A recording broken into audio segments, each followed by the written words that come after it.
आप सभी को मेरा प्रणाम। सुधांशु मणि त्रिपाठी विषय कक्षा 9वीं का छात्र आज आप सभी के समक्ष रामाधारी सिंह दिनकर साहब की एक रचना लेकर उपस्थित हूँ। वर्षों तक वन में घूम घूम बाधा विघ्नों को चूम चूम साधु कुदाम पानी पत्थर पांडव आए कुछ और निकल सौभाग्य न सब दिन सोता है देखो आगे क्या होता है। महाभारत के युद्ध में युद्ध के पूर्व द्यूत सभा में जब कौरवों ने छल कपट करके पांडवों को द्यूत में हराकर उनका सम्मान स्वाभिमान और संपूर्ण राज ले लिया था और उनको 12 वर्ष की वनवास और 1 वर्ष का संपूर्ण अज्ञातवास दिया था।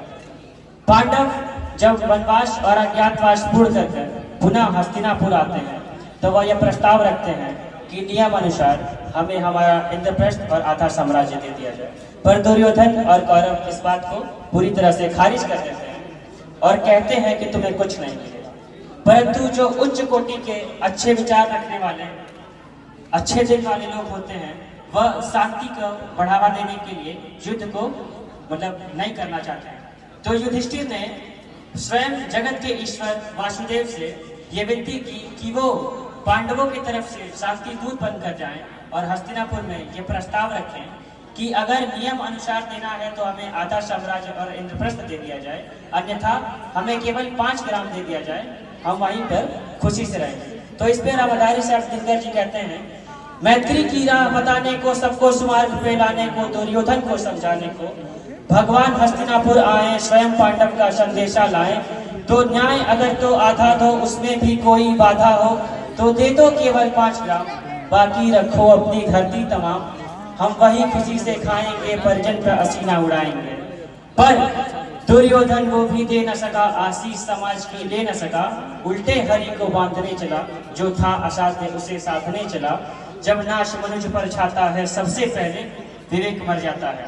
हस्तिनापुर में दुर्योधन ने कहा कि मैं बिना युद्ध के सुई बराबर नोक नहीं दूंगा और तुम वाले मतलब वासुदेव को तुम मुझसे आधा साम्राज्य और 5 ग्राम मांगने आए हो, मैं तुम्हें सुई बराबर नोक नहीं दूंगा।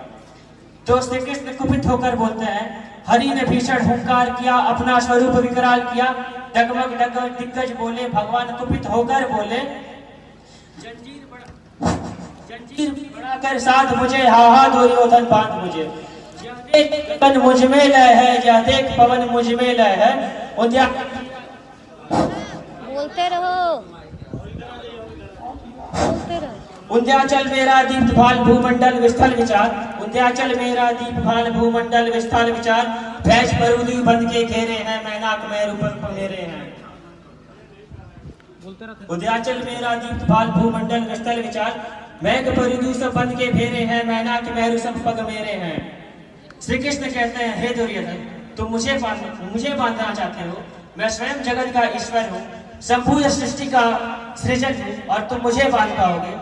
तब श्री कृष्ण कहते हैं, चर अचर जग जीव झजर, चर अचर जग जीर अचर, सूर्य कोटि मनुष्य अमर, सतकोटि सूर्य सतकोटि चंद्र सतकोटि विष्णु ब्रह्मा महेश, सतकोटि विष्णु सतकोटि जलपति सतकोटि ब्रह्मा धनेश, सतकोटि काल सतकोटि अनंत काल सतकोटि चंद्र सतकोटि बाल। यह देख इन्हें हाहा दुर्योधन जंजीर बढ़ाकर और मैं तो कही रहा हूँ तुम बांध इन्हें।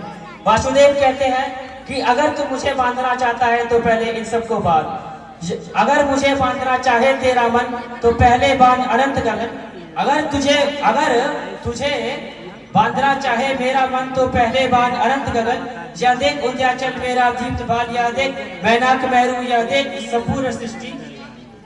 अब श्री कृष्ण जाते वक्त कहते हैं, अगर तू शांति समझौता नहीं मानता है तो मैं जाते जाते आखिरी वचन सुनाता जाता हूँ। हित वचन दुर्योधन तूने अगर न मेरा माना, हित वचन तूने अगर दुर्योधन मेरा ना माना, तो मैं भी जाते जाते अंतिम संकल्प सुनाता हूँ। याचना नहीं अवरण होगा, जीवन जय या की मरण होगा, टकराएंगे ग्रह नक्षत्र निखर, टकराएंगे ग्रह नक्षत्र निखर, फन शेष नाग का डोलेगा दुर्योधन, रण अब ऐसा होगा फिर कभी ना जैसा होगा। बोलो सियावर रामचंद्र की।